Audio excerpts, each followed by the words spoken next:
Video को like करके आगे शेयर जरूर कर देना। नेकी का हुक्म देता है, बुराई से रोकता है। भाई नेकी का हुक्म वही तो देगा जो खुद नेक अमल करेगा, बुराई से वही तो रोकेगा जो खुद बुराई से रुकेगा। वरना खुद नमाज नहीं पढ़ेगा, लोगों को कैसे कहेगा नमाज पढ़ने के लिए? खुद ज़कात नहीं देगा, लोगों को कैसे कहेगा ज़कात देने के लिए?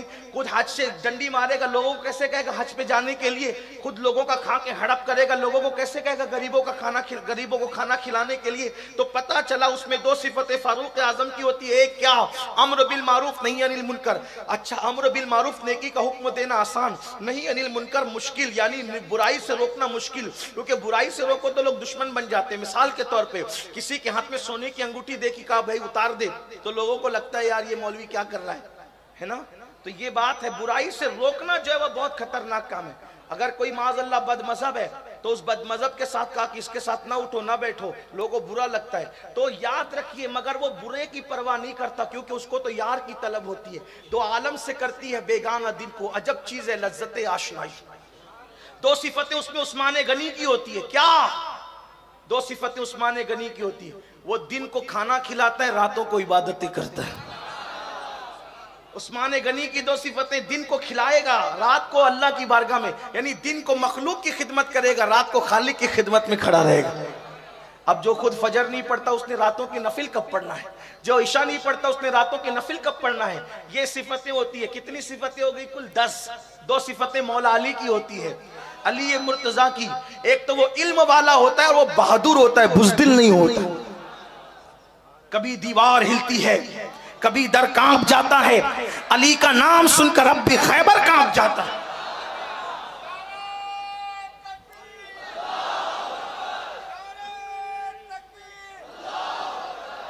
थोड़ा सा टाइम बचा दे नारों का, 10-15 मिनट बचे, बात पूरी कर लो।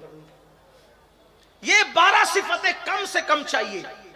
एक बार फिर रिपीट कर दूं, सत्तारी गफ्फारी, रफीक व शफीक, सादिक व मुसद्दिक, अम्र बिल मारूफ नहीं अनिल मुनकर, नेकी का हुक्म देना, बुराई से रोकना, दिन का खाना खिलाने वाला, रातों को इबादत करने वाला, और इल्म वाला और शुजाअत वाला। ये 12 सिफतें पैदा होती है, 12 सिफतें कम से कम तो विलायत मिलती है। अब ये तो हो गए आपके वली लोग, लेकिन गौसे आजम वो तो हस्ती अलग है। गौसे पाक खुद फरमाते हैं अपने कसीदे में, ओके माशाल्लाह, गौसे पाक फरमाते हैं, खुद फरमाते हैं अपने कसीदे, 12 कसायद है उनके छपे हुए, और भी हैं लेकिन 12 मैसर इस वक्त मार्केट में किताबें जो है उसमें अवेलेबल है।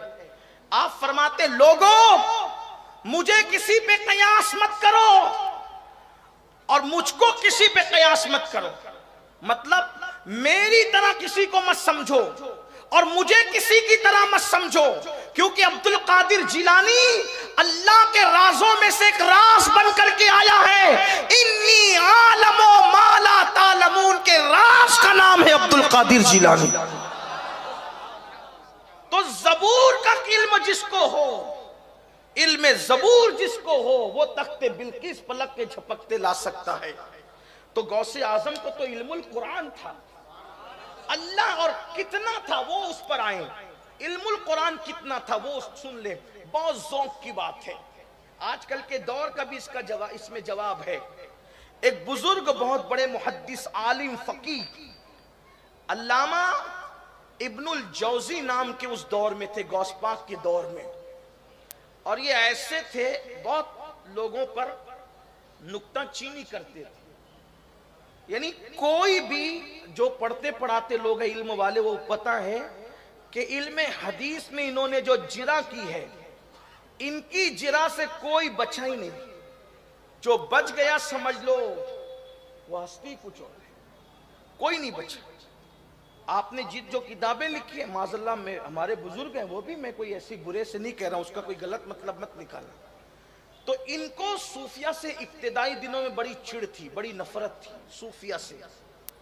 अल्लामा इब्नुल जौजी इतने बड़े आलिम हैं, आप इतना समझ लें कितनी किताबें उन्होंने लिखी है उसका अंदाजा इस बात से लगाएं, जब वो किताबें लिखते थे तो उस वक्त लकड़ी का कलम था, तो जब कलम जब चलता नहीं था तो उसको छांट लेते थे छुरी से, तो छुरी से छांटने की जो कतरन निकलती थी, उन्होंने वसीयत की थी कि जब मेरा इंतकाल हो जाए तो इसी कलम की कतरन को जला करके मेरा पानी गर्म किया जाए।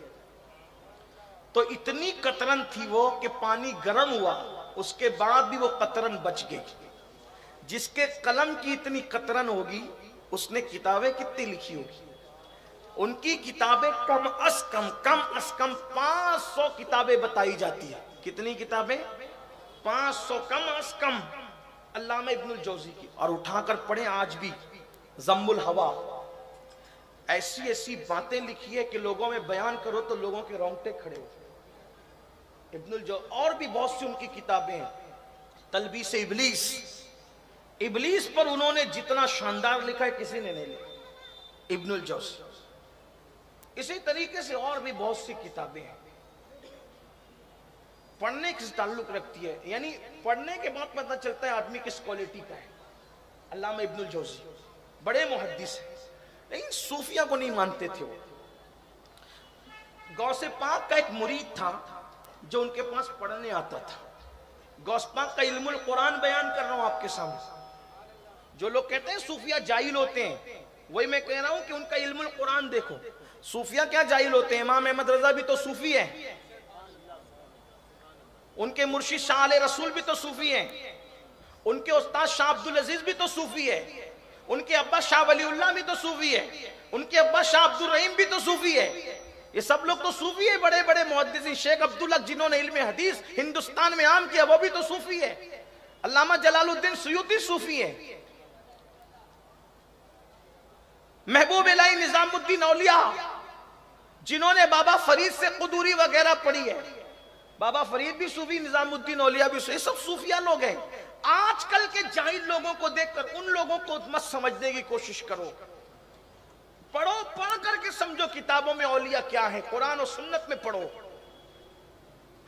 तो इब्नुल जौजी के पास गौस पाक का मुरीद पढ़ने आता है।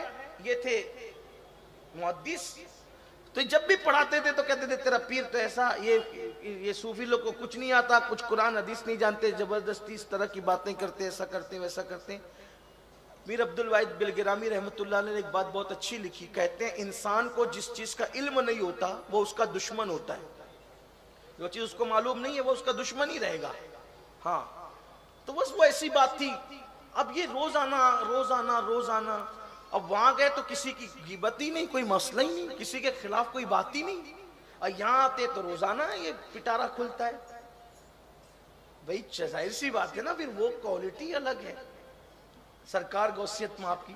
तो एक दिन मुरीद ने, जो इनका शागिर्द, हिम्मत करके बोल दिया, हजरत ये आप उनके बारे में इतना बोलते हो, कभी उन्होंने तो एक जुमला भी आपके बारे में नहीं कहा, कभी नहीं कहा। और गौस पाक के यहाँ खिताब जब होता था तो 70-70 हजार का मजमा होता था, और जितने इंसान होते थे उससे ज्यादा जिन्नात होते थे। किताबों में लिखा है एक बुजुर्ग ने जिन्नात का अमल किया तो जिन्नात को आने में देर हुई। कहा भाई देर से क्यों आए? मैंने तो अमल किया। कहा इस टाइम ना बुलाया करो क्योंकि इस टाइम शेख अब्दुल कादिर का खिताब होता है और हम लोग वहां जाते। क्या तुम भी जाते हो? का इंसान से ज्यादा जिन्नात होते हैं। और गौसे आजम के खिताब में इंसान जिन्नात ही नहीं बल्कि रसूलुल्लाह खुद भी उनकी हौसला अफजाई के लिए तशरीफ लाते थे। लोग वहां जियारत करते थे। बल्कि ये किताबों में लिखा, एक मर्तबा अल्लाह के रसूल तशरीफ लाए मूसा अलैहि सलाम को साथ लेके। जरा गौर करना, अल्लाह के रसूल हजरत मूसा अलैहि सलाम को साथ लेकर आए। फरमाया मूसा, क्या तुम्हारी उम्मत में भी ऐसा कोई वली है? क्या तुम्हारी उम्मत में भी कोई ऐसा वली? हजरत मूसा अलैहि सलाम ने अर्ज की, या रसूल अल्लाह, इस जैसा वली तो किसी उम्मत ही में नहीं है। ये हमारी किताबों में मौजूद है। जो नहीं मानते नबी को जिंदा, उनके लिए बहुत बहस का मौजू है। लेकिन हम सुन्नी तो कहते हैं तू जिंदा है वल्लाह, तू जिंदा है, मेरे चश्मे आलम से छुप जाने वाले, अल्लाह अकबर। तो सरकार गौसियत माप के बारे में वो मुरीद ने कहा, हजरत इब्नुल जौजी साहब ये बताएं, आप बार बार बातें करते, वो आपके बारे में कुछ नहीं कहते। 70-70 हजार का मजमा। इब्नुल जौजी से उनके शागिर्द ने जो कादरी थे कहा, हजरत आपने उनको कभी सुना है? कभी आपने उनको सुना? कहा नहीं मैंने नहीं सुना। कभी उनको देखा? कहा नहीं। मिले? नहीं मिले। ना मिले, ना देखा, ना सुना, राय कायम कर ली। एक बार जरा उनसे चल के सुनिए, उनको उनसे सुनिए वो कहते क्या हैं। अब इब्नुल जौजी, मैं थोड़ा सा अपने ज़ौक़ के मुताबिक बात करने वाला आदमी हूँ, अपने अल्फाज के जामे में, अपने मफहूम में। वाक़या वही है लेकिन ये मेरा अपना मफहूम है आपको समझाने के लिए। इब्नुल जैसा बड़ा अल्लामा मुहद्दिस किसी का बयान सुनने जाए तो भाई लोग देखेंगे ना, हजरत आप इधर किधर, आप तो रोकते हो कि उधर नहीं जाना, आप इधर किधर। भाई यूट्यूब का दौर तो नहीं था ना कि घर के कोने में बैठ के किसी को भी सुन लो, ऐसा तो था नहीं ना। अब जाना है सुनने के लिए तो वहीं बैठना है। अब इब्नुल जौजी जाने गौस पाक की महफिल में, किसके कहने पे? कादरी गुलाम के कहने पे। आप चले तो आपने तरीका ये इख्तियार किया कि हम इस तरीके से मुंह छुपा कर बैठेंगे ताकि कोई देख ना सके। ये तरीका, कोई देखेगा नहीं तो बात खुलेगी नहीं। जाके कोने में बैठ गए। अब गौस पाक की महफिल, गौसे पाक तशरीफ लाए, बहुत खूबसूरत थे, गोल सा चेहरा, चांदी जैसा गंदुमी रंग, भवें आपस में मिली हुई, बड़ी बड़ी आंखें, चौड़ा सीना और आवाज ऐसी भारी भरकम थी। 70,000 का मजमा था। तो करामत ये थी उनकी कि पहला बंदा यहां बैठ के जो सुनता था वही आखिरी में भी सुनता। 400 लोग कलम दवात लेकर के आपका खिताब लिखने के लिए बैठते थे। और जब पहली बार कहते, वीडियो अगर अच्छी लगी हो तो लाइक करके आगे शेयर ज़रूर कर देना, क्योंकि सैयद अमीनुल क़ादिरी साहब की तकरीर सुनकर बहुत सारे लोग अपने सगाइर कबाइर गुनाहों से सच्ची तौबा करके अल्लाह रब्बुल इज़्ज़त की इबादत करने में लग जाते हैं और फिर वो दोबारा गुनाह नहीं करते हैं, अपनी ज़िंदगी को नेकी में गुजारते हैं। अगर आपके शेयर करने की वजह से अगर किसी शख्स ने भी, एक शख्स ने भी अगर तौबा कर ली और उसने तौबा करने के बाद अपने तमाम गुनाहों को छोड़ दिया और वह अल्लाह की इबादत करने लगा तो इंशाअल्लाहुल अज़ीज़ उसका सवाब आपको भी ज़रूर मिलता रहेगा जब तक वो इबादत करता रहेगा। क्योंकि सैयद अमीनुल क़ादिरी साहब की तकरीर सुनकर लोग अल्लाह और उसके रसूल सल्लल्लाहु अलैहि वसल्लम के दीवाने बन जाते हैं। तो आपसे गुजारिश है कि वीडियो को लाइक करके अपने दोस्त अहबाब के साथ ज़रूर शेयर कर दिया करें। अल्लाह हाफिज़। अस्सलामु अलैकुम व रहमतुल्लाहि तआला व बरकातुहू।